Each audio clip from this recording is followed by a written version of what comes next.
Wellington stood at the floor-to-ceiling windows of his Manhattan penthouse, watching the city lights blur through tears he refused to acknowledge. At 52, he commanded a business empire worth $12 billion, but all his wealth felt meaningless now.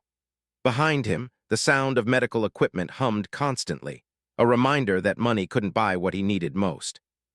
His triplet daughters lay in separate bedrooms down the hall, each fighting a rare genetic condition called syndrome. The doctors had given them 6 months to live, maybe less.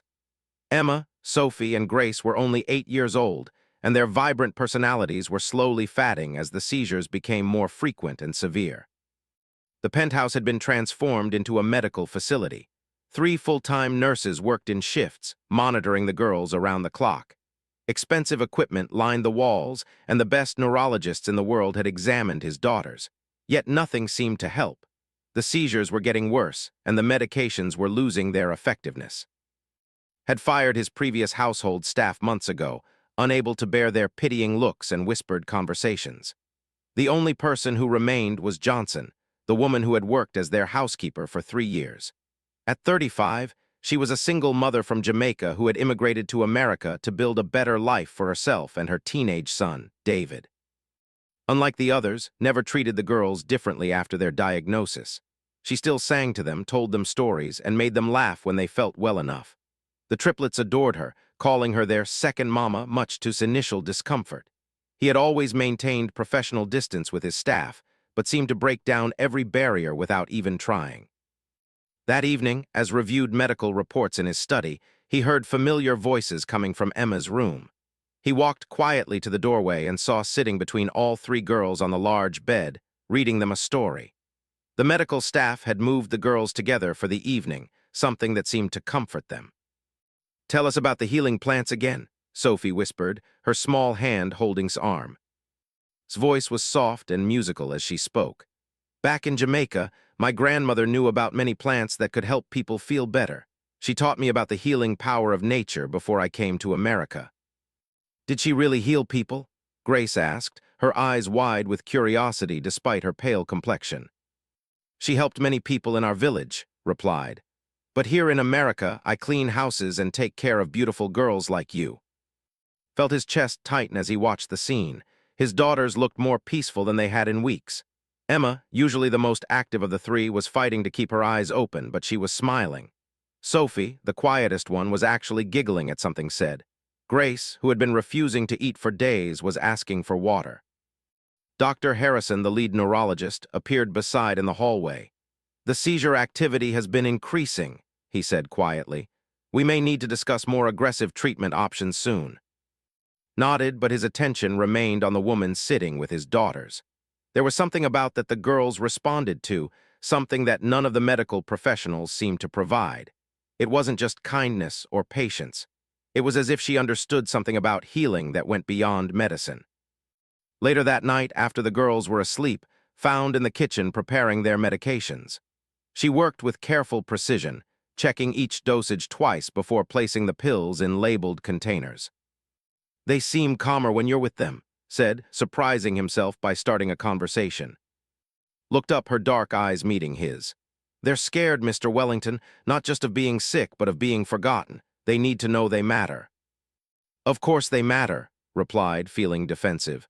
"I've spent millions on their treatment, the best doctors, the best equipment, everything money can buy." "I didn't mean forgotten by you," said gently. "I meant forgotten by the world. When children are sick for a long time, sometimes they start to feel invisible, like their dreams don't count anymore." Was quiet for a moment, processing her words. "What did you mean about your grandmother, the healing plants?" Hesitated, then continued organizing the medications. "My grandmother was what some people call a bush doctor. She used traditional medicines that had been passed down for generations. I learned some things from her, but when I came to America, I put that life behind me." "Why?" "Because people here don't understand. They think it's superstition or foolishness. I needed to work to provide for my son, so I became a housekeeper." Studied her face, nodding the intelligence in her eyes that he had somehow missed before. "What kind of things did she teach you?" "Herbal remedies mostly, ways to strengthen the body's natural healing abilities. Nothing that would replace real medicine," she added quickly. but sometimes the old ways can work alongside modern treatment. The conversation was interrupted by an alarm from Emma's room. Both rushed down the hall to find the little girl in the middle of a severe seizure. The night nurse was already administering emergency medication while monitoring her vital signs. Stood helplessly in the doorway, watching his daughter's small body convulse. This was the part he hated most, the complete powerlessness he felt in these moments. All his money and influence meant nothing when Emma was fighting for her life. Moved quietly to Sophie and Grace, who had woken up crying and frightened. She gathered them close, speaking softly in a mixture of English and what assumed was Jamaican patois. Somehow her presence calmed them even as their sister struggled nearby. The seizure lasted longer than usual, nearly 10 minutes before Emma's body finally relaxed. She remained unconscious afterward, which Dr. Harrison explained was normal but concerning. The frequency and intensity of the seizures were increasing, suggesting that the current treatment plan wasn't working. Over the next few days, found himself observing more carefully. He noticed how she seemed to know when one of the girls was about to have a seizure, often appearing in their room minutes before the medical equipment detected any changes. She had a way of positioning them that seemed to make the episodes less severe, and her presence afterwards helped them recover more quickly. When he asked Dr. Harrison about it, the neurologist shrugged. Some people are naturally intuitive about medical situations. It's not uncommon for family members or caregivers to develop these instincts. But suspected there was more to it than instinct. He began researching traditional medicine, particularly practices from the Caribbean. What he found surprised him. Many modern medications had origins in plant-based remedies, and some traditional healing methods had been validated by contemporary science. One evening, he approached again, this time in the living room where she was folding the girl's laundry.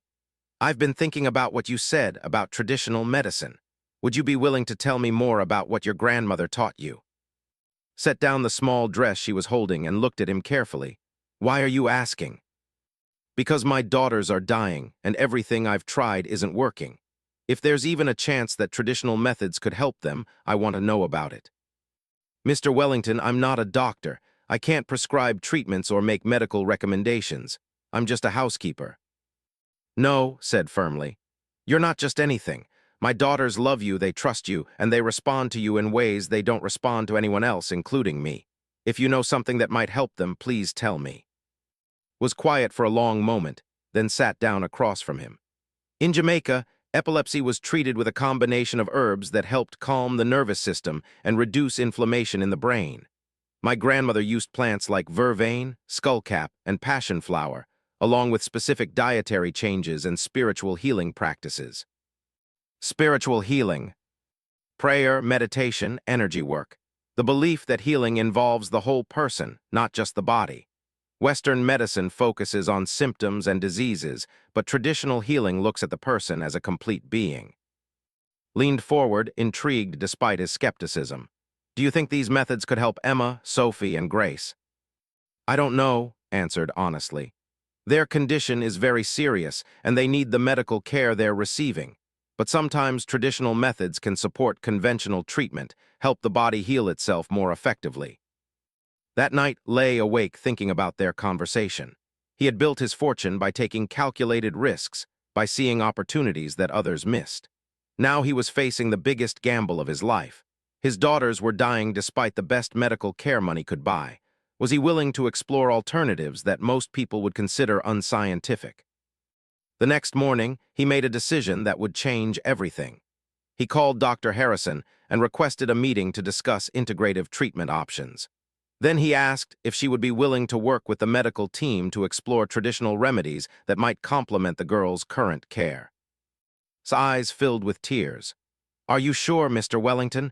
People might think you're desperate, that you're abandoning real medicine for folk remedies." "People can think whatever they want," replied. "I am desperate. My daughters are dying, and if there's any chance that combining traditional healing with modern medicine could help them, I'm willing to try." Dr. Harrison was skeptical, but agreed to research the safety of incorporating certain herbal supplements into the girl's treatment plan. He insisted on maintaining their current medications while carefully monitoring any additions to their care. also hired a team of researchers to investigate the scientific basis for traditional epilepsy treatments. What they found was encouraging. Several studies had shown that certain plant-based compounds could reduce seizure frequency and improve neurological function when used alongside conventional medications.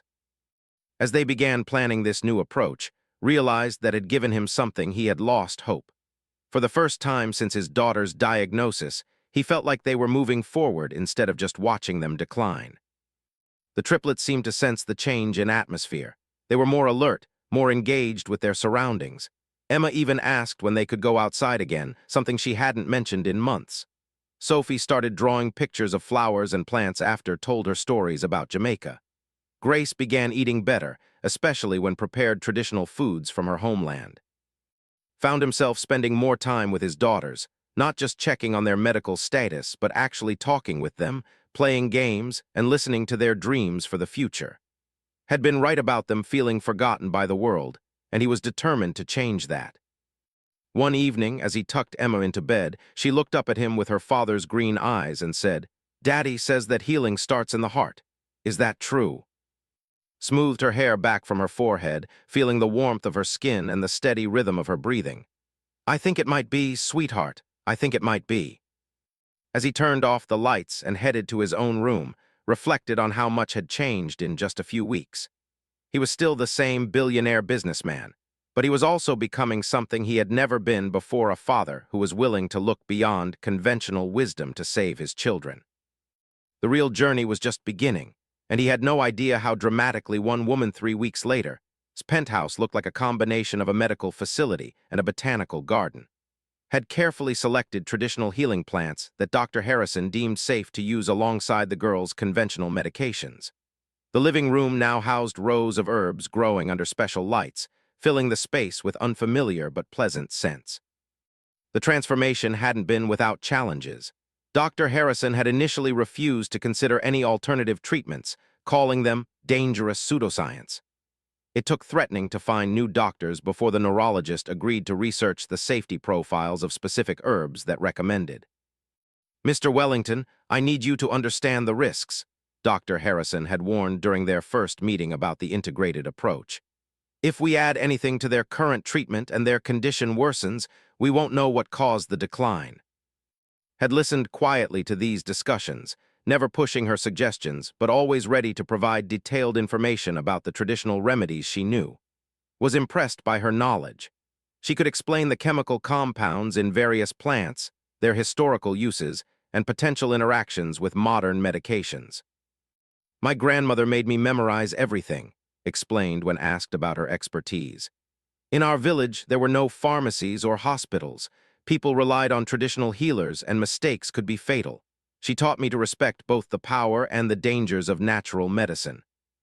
The first herb they introduced was a carefully prepared tea made from passion flower and lemon balm.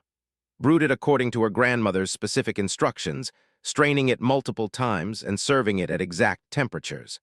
The girls found the taste pleasant, especially when added a small amount of honey. Within a week, the nursing staff noticed changes. The girls' sleep patterns improved significantly. They were resting more deeply and waking up more refreshed.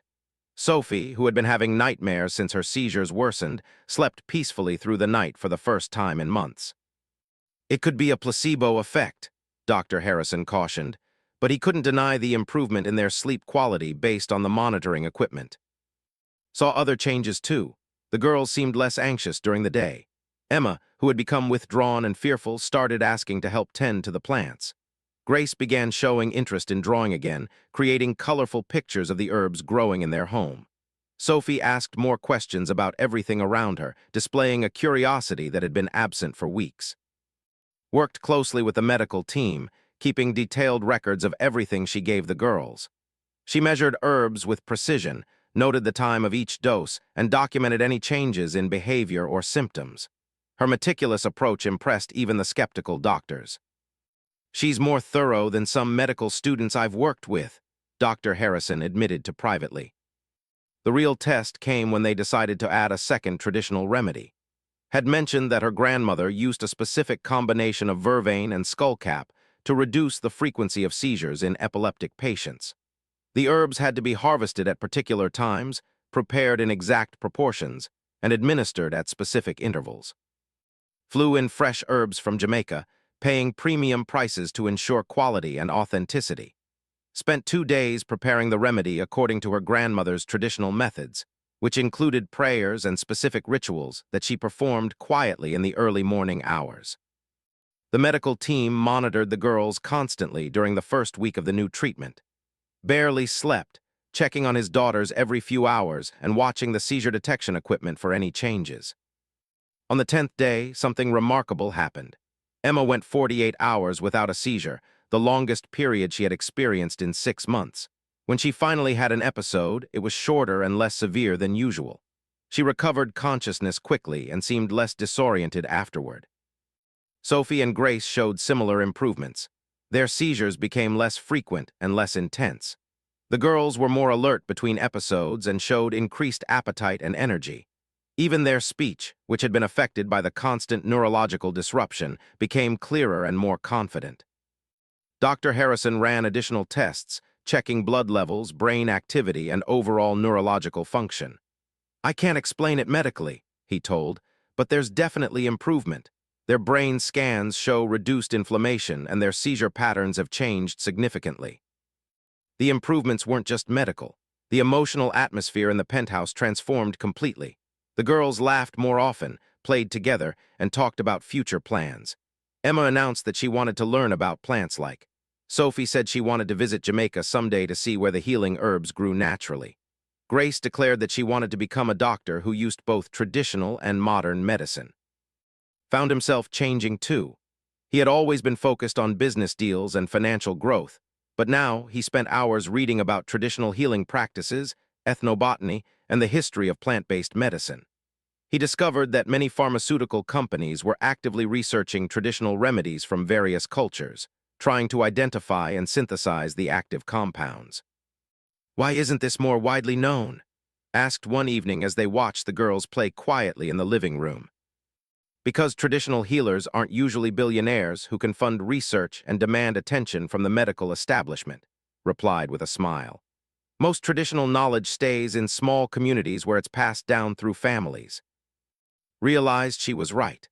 The healing knowledge that might help his daughters had been preserved by people like his grandmother, women who had no formal medical training, but understood healing in ways that modern medicine was only beginning to appreciate.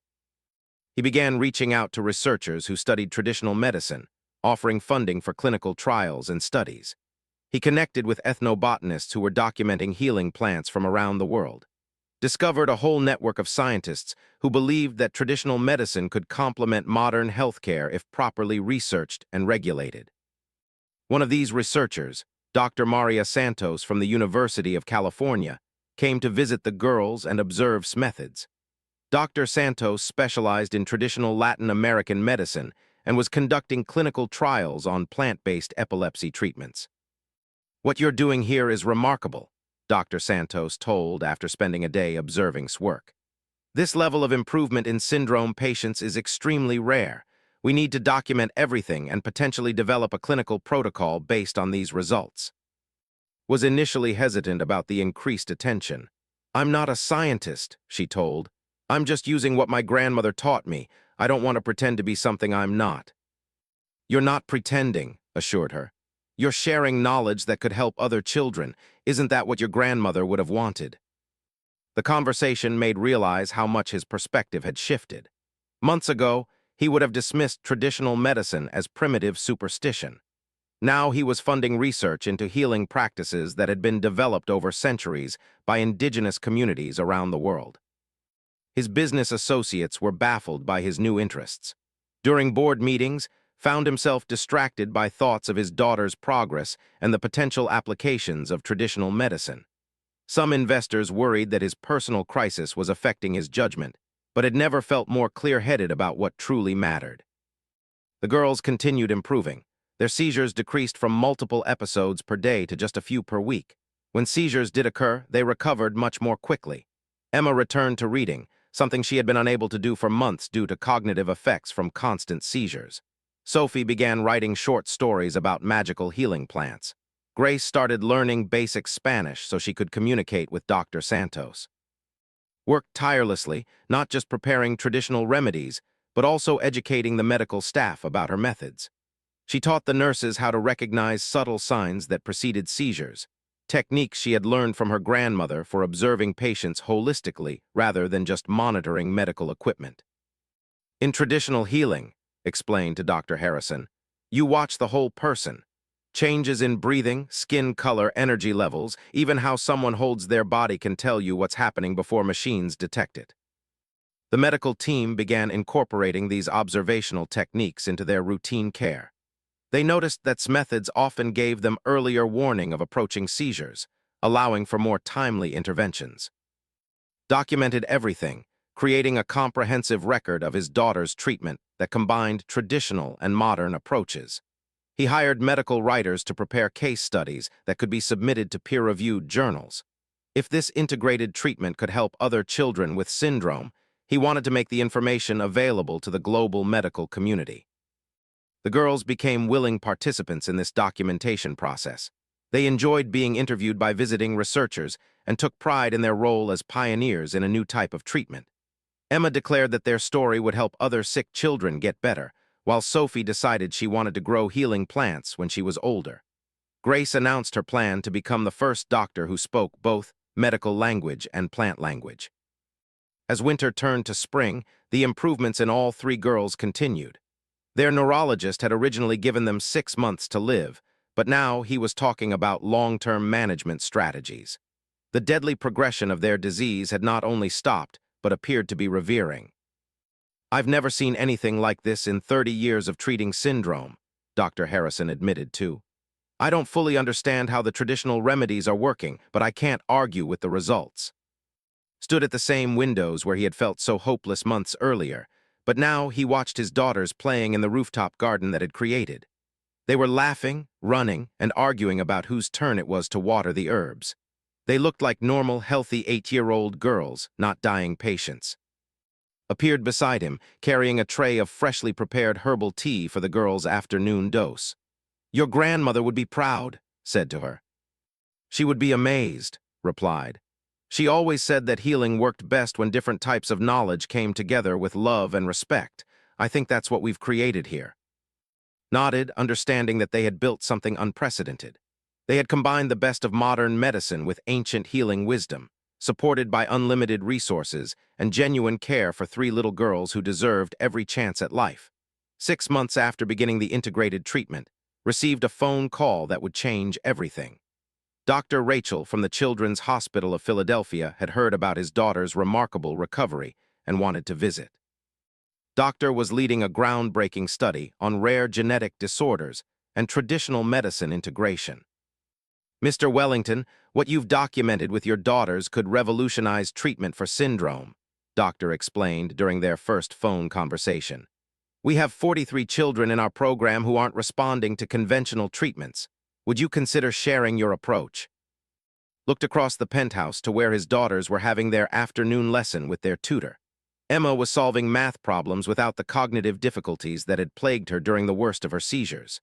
Sophie was reading aloud with clear pronunciation, something that had been impossible just months ago. Grace was drawing detailed pictures of the human brain, inspired by her goal of becoming a doctor. Of course, replied, but Johnson is the key to this whole approach. Any program would need her direct involvement. When approached about expanding their methods to help other children, her response surprised him. I've been thinking about this too, she said. Last week, I got a letter from my cousin in Jamaica. Her daughter has seizures and the family can't afford proper medical care. If we've learned something that could help children everywhere, shouldn't we share it? The conversation led to a series of meetings with medical researchers, pharmaceutical companies, and traditional healers from various cultures. Funded a conference that brought together neurologists, ethnobotanists, indigenous healers, and families dealing with epilepsy. The event, held at a medical center in New York, was unlike anything the medical community had experienced before. Was initially nervous about speaking to such a prestigious audience. I'm not a doctor or a scientist, she reminded. What if they ask questions I can't answer? Then you tell them you don't know, replied. but you understand healing in ways they don't. Your knowledge saved my daughter's lives." The conference began with Dr. Harrison presenting the medical documentation of the triplets' treatment. The neurological improvements were undeniable. Brain scans showed reduced inflammation, seizure frequency had dropped by 90%, and cognitive function had returned to normal ranges in all three girls. When took the stage, the auditorium was completely silent. She spoke simply and clearly about her grandmother's teachings, the traditional preparation methods, and the importance of treating the whole person rather than just the disease. She demonstrated how to properly prepare the herbal remedies and explained the observational techniques that had helped them detect seizures early. "In Jamaica, we say that healing is like music," told the audience. "You need all the instruments playing together in harmony. Modern medicine is like the piano, very powerful and precise. Traditional healing is like the drums, providing the rhythm and foundation. Together, they create something beautiful that neither could make alone." The response was overwhelming. Doctors who had been skeptical about traditional medicine stood and applauded. Parents of epileptic children cried as they realized there might be new hope for their families. Researchers immediately began discussing clinical trials and funding opportunities. Doctor approached, and after the presentation, "We need to start a formal study immediately. Would you be willing to work with us to develop a treatment protocol?" Agreed, but he had conditions. Must be recognized as a co-researcher, not just a consultant. Traditional healers deserve credit for their contributions to medical science, and any profits from treatments we develop should benefit the communities where this knowledge originated. This led to the establishment of the Wellington Foundation for Integrative Healing, with serving as Director of Traditional Medicine Research. The Foundation's mission was to study, validate, and integrate traditional healing practices with modern medicine while ensuring that indigenous communities received appropriate recognition and compensation. The girls were thriving under their continued treatment, but they also became advocates for their cause. Emma started a blog called Plant Power Kids, where she wrote about their journey and interviewed other children using traditional medicine. Sophie created artwork that illustrated the healing plants they used, which was displayed in hospitals to educate patients about integrative medicine. Grace studied both English and Spanish intensively, determined to communicate with traditional healers from different cultures. Hired a team of medical anthropologists to work with, documenting traditional healing practices from around the world. They traveled to Jamaica to interview extended family and other traditional healers, recording their knowledge and learning about sustainable harvesting of medicinal plants. One of these trips led to a breakthrough discovery. Elderly Aunt Miss Pearl knew about a rare plant that grew in the Blue Mountains of Jamaica. This plant, locally called brain calm, had been used for centuries to treat seizures in children. Chemical analysis revealed that it contained compounds similar to those found in some modern epilepsy medications, but with fewer side effects. "My great-grandmother used to say that the mountains held all the healing we needed," Miss Pearl told the research team. "She made me promise to pass down this knowledge, but I was starting to think it would die with me. Nobody seemed interested in the old ways anymore." The discovery of Brain Calm led to partnership agreements with Jamaican communities, ensuring that local people would benefit from any commercial development of their traditional medicines. Established agricultural programs that taught sustainable cultivation of medicinal plants, creating income opportunities for rural families while preserving traditional knowledge. Back in New York, the triplets were becoming minor celebrities in the medical community.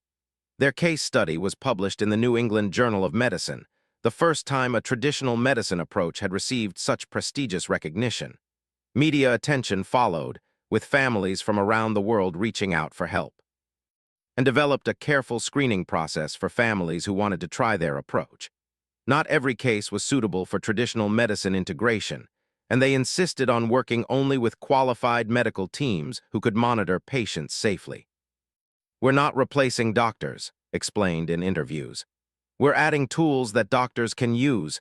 Every child is different and treatment needs to be personalized for each situation." The Foundation's research attracted attention from major pharmaceutical companies who wanted to study and potentially synthesize the compounds found in traditional remedies. Negotiated agreements that would fund more research while ensuring that traditional communities received fair compensation for their contributions. One particularly moving case involved a 7-year-old boy named from Mexico City. His family had exhausted their savings on conventional treatments that weren't working.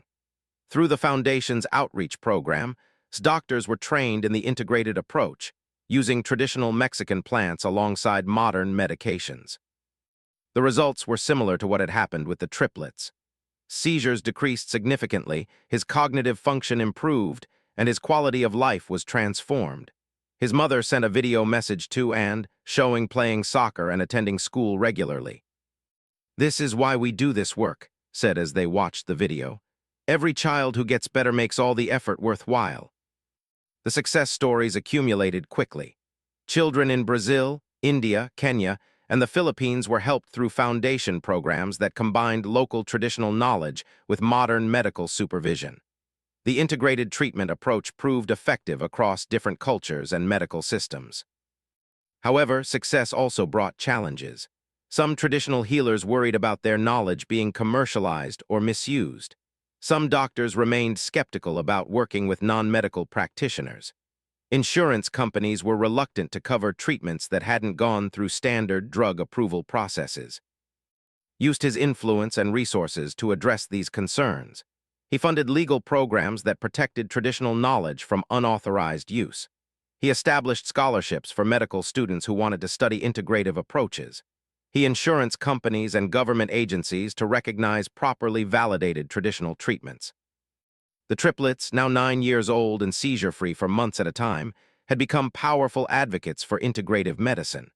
They spoke at medical conferences, wrote letters to government officials, and raised funds for research through their various projects.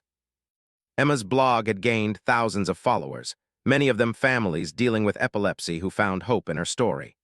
Sophie's artwork was used in educational materials distributed to hospitals worldwide.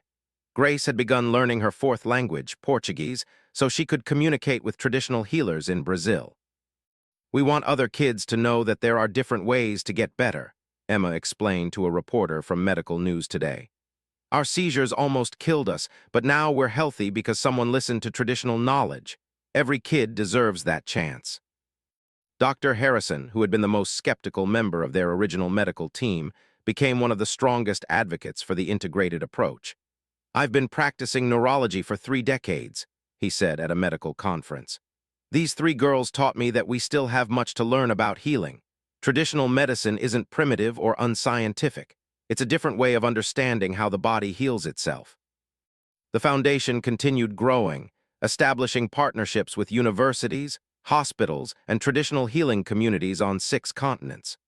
Traveled frequently, always accompanied by medical researchers, documenting healing practices and training healthcare providers in integrated approaches. Found his role evolving from desperate father to global advocate for medical innovation. His business empire continued thriving, but his primary passion became advancing integrative medicine research. He, before congressional committees, spoke at United Nations health forums, and funded research programs at major universities. One evening, as tucked his daughters into bed, Grace asked him a question that made him pause. "Daddy, before we got sick, did you know that plants could be medicine?" Thought about how much his understanding of the world had changed. "No, sweetheart, I thought medicine only came from laboratories and pharmaceutical companies. I didn't know about the wisdom that people like's grandmother possessed." "So we got sick for a reason?" Sophie asked from her bed. "To learn about traditional healing and help other kids." Sat quiet for a moment, considering his response. "I think sometimes difficult experiences teach us things we need to know. Your illness was terrible, but it led us to discover healing methods that are now helping children all over the world." Emma propped herself up on her elbow. "Says that healing spreads like ripples in a pond. One person gets better, then they help another person get better, and it keeps going." 2 years after his daughter's recovery began, faced an unexpected crisis that would test everything they had built. A pharmaceutical giant called Corp launched a legal challenge against the Wellington Foundation, claiming that traditional healing practices were unregulated medical procedures that endangered public safety. The lawsuit came after Corp's own attempt to synthesize the compounds found in Jamaican brain calm plants had failed in clinical trials. Their version of the medicine caused severe side effects, while the traditional preparation methods used by continued producing excellent results with minimal adverse reactions. They want to shut us down because we're proving that their approach isn't the only way, told as they reviewed the legal documents. Corp invested $200 million trying to create a synthetic version of your grandmother's remedy. When it failed, they decided to attack us instead. The lawsuit claimed that the foundation was practicing medicine without licenses and endangering children by promoting unscientific treatments. Corp demanded that all foundation programs be suspended pending a federal investigation. The legal battle attracted massive media attention. Television news programs featured debates between traditional healers and pharmaceutical executives. Medical journals published articles arguing both sides of the integrative medicine debate. Parents of children who had been helped by foundation programs organized protests outside Corp offices. Was devastated by the accusations. "Maybe they're right," she told one evening. "Maybe I don't have the right to help sick children. I'm not a licensed doctor. What if we're actually hurting people?" "Look at my daughters," replied firmly. "Look in Mexico at the children in Brazil and Kenya. Look at the hundreds of families who have written to thank you. You're not hurting anyone, you're healing them." The triplets, now 10 years old and thriving, became fierce defenders of the foundation's work. Emma organized a letter-writing campaign where children who had been helped by traditional treatments wrote to government officials explaining how their lives had been saved. Sophie created a documentary with help from SM's media team, interviewing families whose children had recovered using integrated medicine approaches. Grace, who is now fluent in 5 languages, translated testimonials from traditional healers around the world. Doctor from Children's Hospital of Philadelphia provided crucial support by presenting her research data to congressional hearings. Her clinical trials had confirmed that children treated with integrated approaches showed significantly better outcomes than those receiving conventional treatment alone. "The evidence is overwhelming," doctor before a House subcommittee on health policy. "Traditional medicine, when properly integrated with modern medical supervision, produces superior results for many neurological conditions. To ban these treatments would be denying children access to effective health care." Hired the best legal team money could buy, but the case was bigger than just legal arguments. It represented a fundamental conflict between different approaches to medicine and healing. The pharmaceutical industry saw traditional medicine as a threat to their business model, while advocates argued that patients deserved access to all effective treatments regardless of their origins. The legal proceedings revealed troubling information about Corp's practices. Internal documents showed that company executives had known their synthetic version of the brain-calm compounds was dangerous, but they had continued trials hopping to modify the formula. When children in their studies suffered severe side effects, Corp had blamed the unpredictable nature of epilepsy, rather than acknowledging problems with their drug. Meanwhile, the Foundation's safety record was exemplary. In 2 years of treating over 300 children worldwide, there had been no serious adverse events related to traditional remedies. The integrated approach had a success rate of over 80%, compared to less than 50% for conventional treatments alone. His testimony became a pivotal moment in the legal battle. She spoke quietly and clearly about her training, her methods, and her careful collaboration with medical professionals. When Corp's lawyer tried to portray her as a dangerous quack, she responded with dignity and detailed knowledge that impressed even skeptical observers. "My grandmother taught me that healing is a sacred responsibility," said during cross-examination. "Every remedy I prepare is made with the same care I would use for my own child. Every patient I work with is monitored by qualified doctors. I don't practice medicine. I practice traditional healing that supports medical treatment." The lawyer pressed harder. "But you have no formal medical training. How can parents trust their children's lives to someone without proper credentials?" Paused thoughtfully before answering. "Sir, my grandmother healed people for 60 years without losing a single patient to treatment complications. She taught me not just about plants, but about observation, patience, and respect for the healing process. Modern medical training is valuable, but it's not the only way to understand healing." Public opinion began shifting in favor of the Foundation. Major newspapers published editorials supporting integrative medicine research. Medical professionals who had been afraid to speak out publicly began defending traditional healing practices. Parents organized rallies demanding continued access to treatments that were helping their children. Used his business connections to pressure Corp's board of directors. Several major investors in the pharmaceutical company began questioning the wisdom of attacking successful treatment programs. The negative publicity was affecting Corp's stock price and reputation.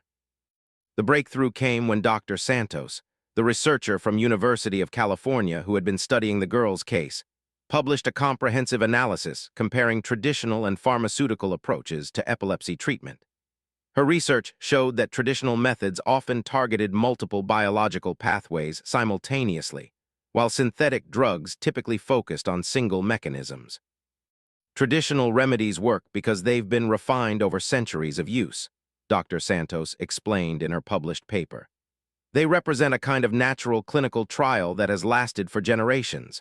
When we try to isolate single compounds, we often lose the synergistic effects that make traditional treatments effective.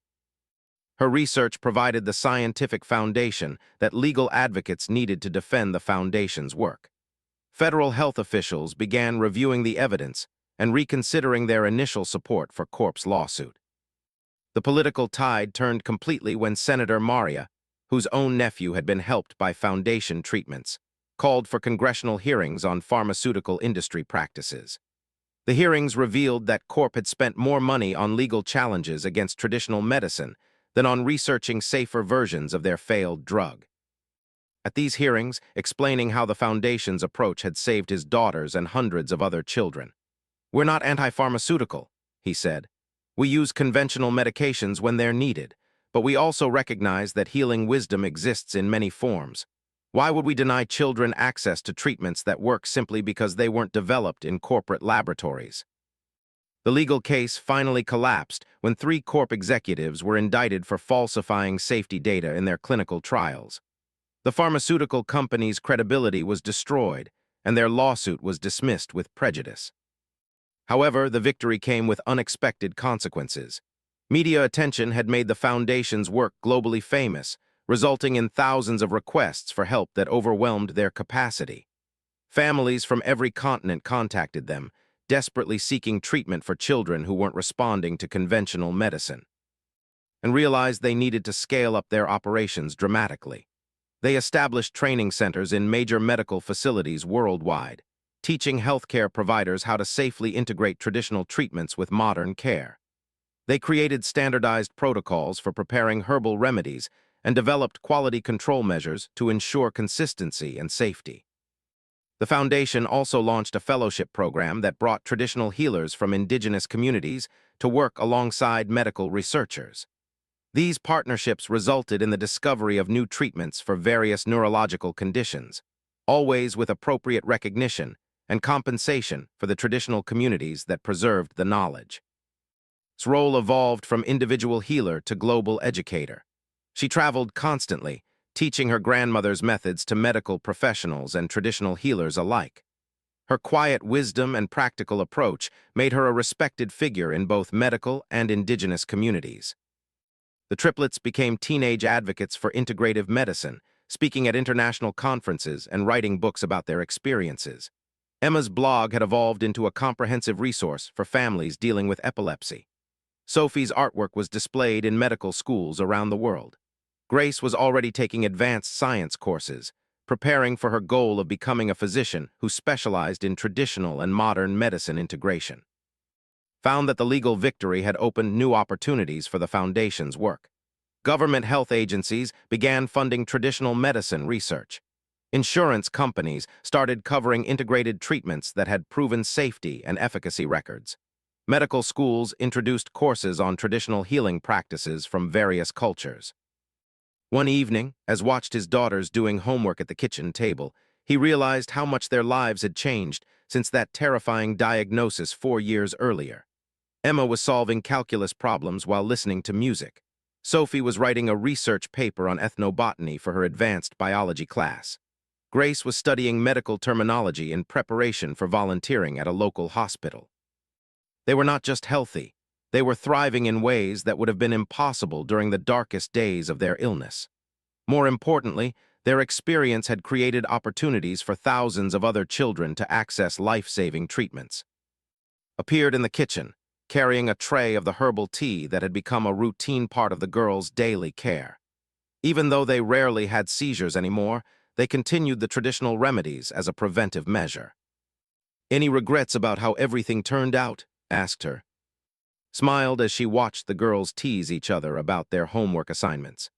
"My grandmother used to say that our greatest challenges become our greatest gifts if we're brave enough to share them. I think she would be proud of how far these healing methods have traveled." Nodded, understanding that their journey had transformed not just his family, but the entire field of medicine. The little girls who had once been dying were now healthy teenagers who were changing how the world thought about healing. The woman who had been just a housekeeper was now recognized as a pioneer in integrative medicine. The legal victory had been important, but it was just one step in a much larger transformation.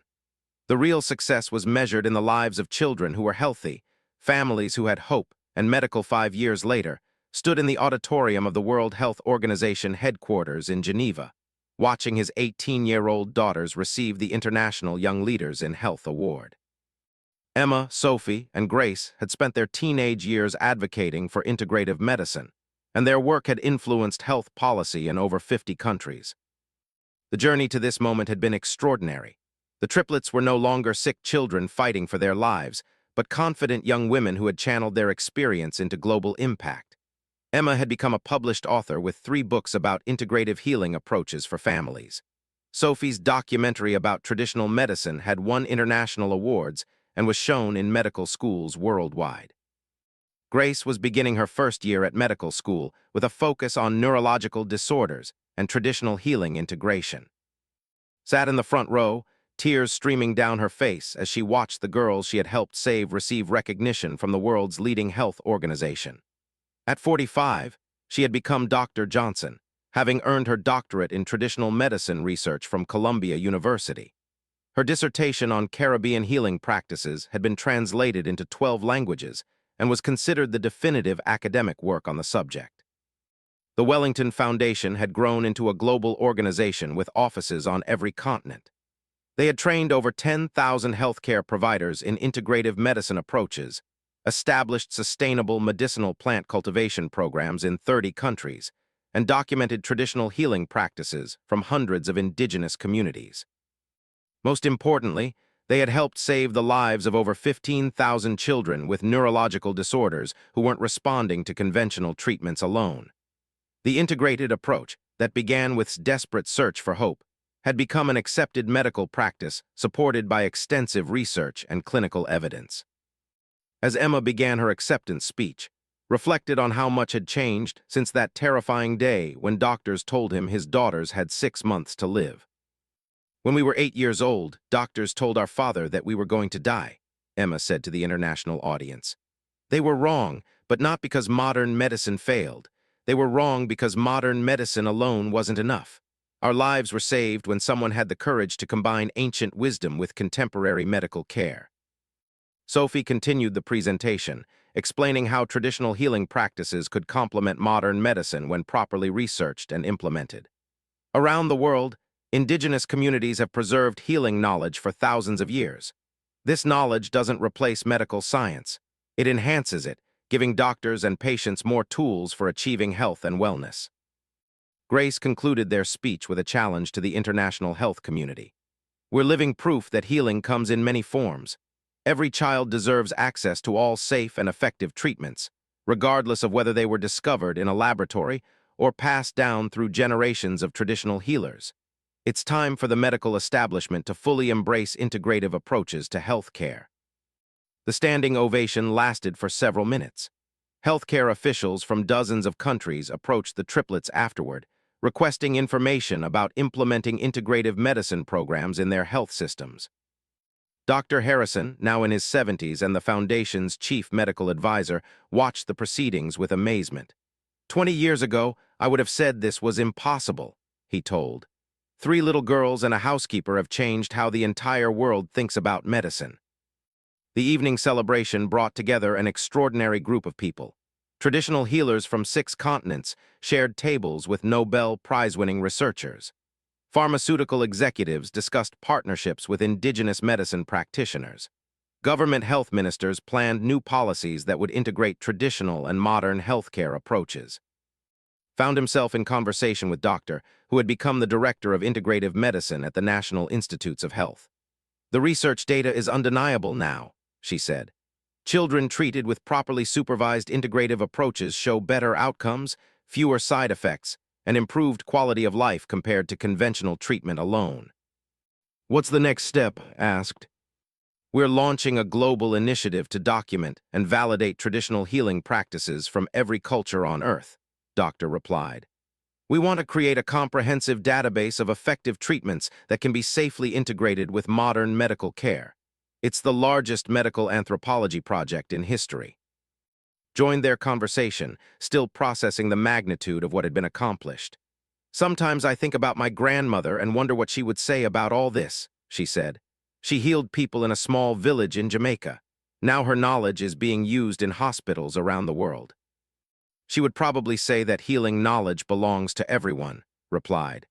"Your grandmother's wisdom didn't just save my daughters, it opened a door that can never be closed again." Later that evening, had a private moment with his daughters on the hotel balcony overlooking Lake Geneva. The young women who stood before him bore little resemblance to the dying children who had once filled his penthouse with medical equipment and desperate hope. Emma was planning to pursue graduate studies in medical anthropology, focusing on the intersection of traditional healing and modern neuroscience. Sophie intended to establish an international foundation for supporting traditional healers and preserving indigenous medical knowledge. Grace would complete medical school and then specialize in integrative neurology, carrying forward the work that had saved her life. "Do you ever think about what your lives would have been like if you hadn't gotten sick?" asked them. Sophie considered the question thoughtfully. "We probably would have had easier childhoods, but we wouldn't have discovered our purpose. Our illness led us to work that's helping thousands of children around the world." Grace nodded in agreement. "We learned that our greatest struggles can become our most important contributions. Getting sick taught us about healing in ways we never could have learned otherwise." Emma smiled at her father. "Besides, we did get to have normal teenage experiences. We just also happened to be writing books and making documentaries and testifying before Congress." Laughed, remembering the challenges of raising 3 teenage daughters who were internationally recognized health advocates. "Normal, except for the part where you were invited to speak at the United Nations when you were 16. "That was pretty cool," Sophie admitted. "Although I was more excited about getting to meet traditional healers from around the world than meeting world leaders." The conversation was interrupted by who brought news that would shape their future work. "I just got off the phone with officials from the African Union. They want to establish a continental program for integrating traditional medicine with modern healthcare systems. They're requesting foundation support for training programs in every member country." The scope of the opportunity was staggering. Africa had the richest tradition of indigenous medicine in the world, but most of this knowledge existed only in oral traditions that were disappearing as older generations passed away. A comprehensive documentation and integration program could preserve this wisdom while improving healthcare access for millions of people. "How long would it take?" asked. "At least 10 years for the initial phase," replied. "We'd need to train thousands of healthcare workers, establish quality control systems for traditional remedies, and create partnerships with hundreds of traditional healing communities." Grace looked up from the medical journals she was reading in preparation for starting. "I could do my residency training in African hospitals that are implementing integrative programs. It would give me practical experience while contributing to the research."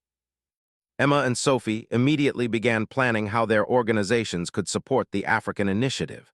Emma's publishing company could document healing practices and create educational materials. Sophie's foundation could fund traditional healer education programs and sustainable medicinal plant cultivation projects. Realized that his daughters had become true partners in the work that had started with their illness. They were no longer beneficiaries of the foundation's efforts, but leaders who were shaping its future direction. Over the following days in Geneva, they met with health officials, traditional healers, and researchers from around the world. The conversations convinced that they were participating in a fundamental shift in how humanity approached health and healing. "We're witnessing the emergence of a truly global healthcare system," Dr. Santos told them during one meeting. For the first time in history, we're systematically combining the best elements of traditional and modern medicine on a planetary scale. The meetings also revealed new challenges. Some pharmaceutical companies continued resisting integrative approaches because they threatened profit margins from expensive synthetic drugs. Some traditional communities worried about their knowledge being commercialized without their consent. Some medical professionals remained skeptical about treatments that hadn't been developed through conventional research methods.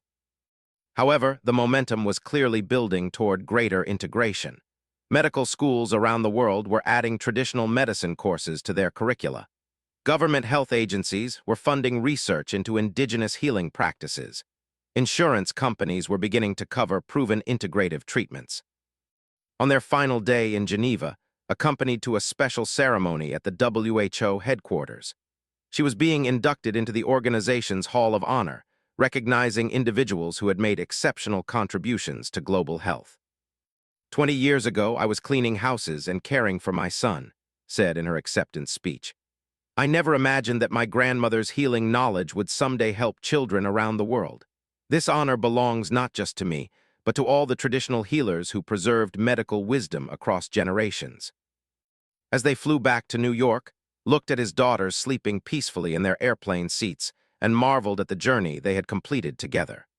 3 little girls who had been dying of an incurable disease were now healthy young women who were leading a global transformation in healthcare.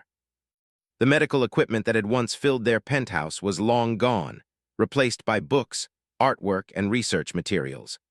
The rooftop garden where had first grown healing herbs had expanded into a greenhouse complex that supplied medicinal plants to hospitals around the world.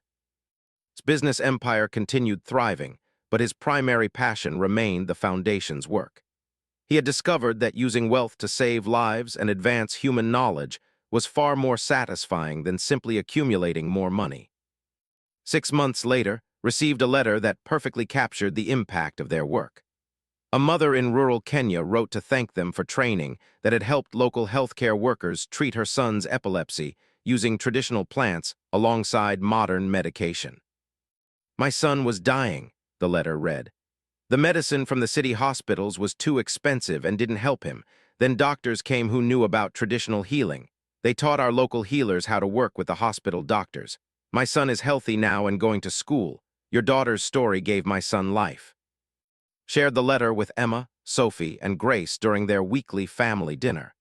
Even as young adults pursuing their individual careers, they maintained their commitment to family time and foundation work. Remember when we thought our story was just about us getting better, Emma reflected. Now we realize it was always about creating hope for other families facing impossible situations. Grace, now completing her 2nd year of medical school with honors, had been accepted into a prestigious internship program that would take her to hospitals in 12 countries to study integrative medicine practices. Sophie's foundation had grown into an international network supporting traditional healers and preserving indigenous knowledge. Her latest documentary, about the integration of Ayurvedic medicine with modern cancer treatment in India, was being distributed to medical facilities worldwide. What's our next big goal? Sophie asked as they planned the foundation's priorities for the coming year. Looked around the table at his brilliant, passionate daughters, and at who had become like family to all of them. I think our next goal is to make integrative medicine so normal that future generations won't think it's remarkable. They'll just accept that healing comes from many sources, and the best healthcare combines all effective approaches. Raised her glass of herbal tea, a blend she continued preparing from her grandmother's traditional recipes. To healing that knows no boundaries, she said. To healing that knows no boundaries, they all replied, understanding that their story was part of something much larger than any individual family or medical breakthrough. Outside their windows, the lights of New York City sparkled like stars, each one representing lives that were being touched by the healing approaches they had helped bring to the world. The desperate father who had once stood at those same windows watching his daughters die had become part of a global community committed to ensuring that no child would lose hope, because conventional medicine alone wasn't enough. The story that began with 3 dying little girls and their father's desperate search for help had become a new chapter in the history of human healing, one that honored both scientific advancement and ancient wisdom, proving that sometimes the most powerful medicine came from the most unexpected places. Professionals who had expanded their understanding of what it meant to heal. As turned off the lights and headed to his study, he reflected on how profoundly his family's journey had changed. They had started as a desperate father and his dying daughters, but they had become catalysts for a transformation in how medicine approached healing. The ripples were indeed spreading, touching families around the world who were finding hope in the integration of ancient wisdom and modern science. The story was far from over, but felt hopeful for the first time since his daughter's diagnosis. They had found a path forward that honored both scientific evidence and traditional knowledge, proving that sometimes the most powerful healing came from the most unexpected places. Knowledge and compassion would transform not only his daughter's lives, but his own understanding of what it meant to truly heal.